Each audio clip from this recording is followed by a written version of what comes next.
ইমাম ফখরুদ্দিন রাজি রহমতুল্লাহি আলাইহি তার তাফসীরে কাবীরের মধ্যে লেখেন, আল্লাহ পাকের একজন পয়গম্বর দৈনন্দিন তার অভ্যাস অনুযায়ী হবে, নির্দেশ অনুযায়ী আমার বন্ধুগণ নিজের আল্লাহ পাকের রবের নির্দেশে পয়গম্বর নিজের কর্ম করার জন্য নিজে যান।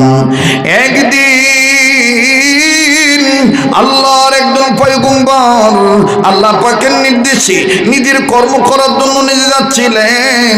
আমার বন্ধুগণ যাওয়ার সময় প্রতিমধ্যে একটা কবর দেখলেন। এই কবরের দিকে পয়গম্বর একটু নজর দিলেন। তাফসীরে কাবীরের মধ্যে পাওয়া যায় আল্লাহর বান্দা পয়গম্বর যখন কবরের দিকে নজর দিলেন, কবরের দিকে নজর দিয়ে দেখতেছেন কবরওয়ালার অবস্থা ভালো নয়। কবরের মধ্যে কেমন জানি আগুন জ্বলে জ্বলে উঠতেছে। পয়গম্বর বুঝতে পারলেন কবরওয়ালার অবস্থা ভালো নয়, কবরওয়ালা আযাবে গ্রেফতার, না জানি কি করেছে, কখন কোন গুনাহ করে হয়েছে গুনাহগার, যার কারণে আল্লাহ পাক তাকে করেছে গ্রেফতার। এবার পয়গম্বর যখন বুঝতে পারলেন, অনুধাবন করতে পারলেন, আমার বন্ধুগণ বুঝতে পারলেন কবরের মধ্যে সাংঘাতিক আযাব হইতেছি।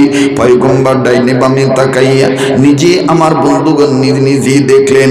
পয়গম্বর কাউকে কোনো কিছু বললেন না। পয়গম্বর নিজের কর্মের দিক নিজে চলে গেলেন। পয়গম্বরের কর্ম যখন সম্পাদন হয়ে গেল, এবার পয়গম্বর কর্ম সম্পাদন হওয়ার পর আবার যখন পূর্বের রাস্তায় আসতেছিলেন পয়গম্বর আসার সময় নিয়ত করলেন আর দেখে বললেন, মালিক একটু আগে যে কবরে আযাব দেখেছি, এই কবর আমি আবার দেখব। একটু আগে দেখেছি কবরে আগুন জ্বলতেছে, কবরওয়ালার আযাব হইতেছে, এখন আমি আবার দেখব কবরওয়ালা কোন হালতে আছে। পয়গম্বর যখন আবার পূর্বের রাস্তা দিয়ে হাঁটতে হাঁটতে আস্তে আস্তে ওবাজান কবর দিকে নজর দিল।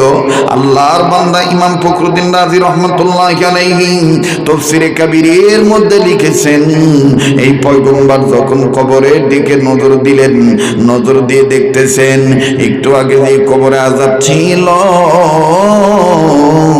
এখন আর ওই কবরে কোনো আযাব নাই, কবরওয়ালা জান্নাতের বিছানায় ঘুমায়।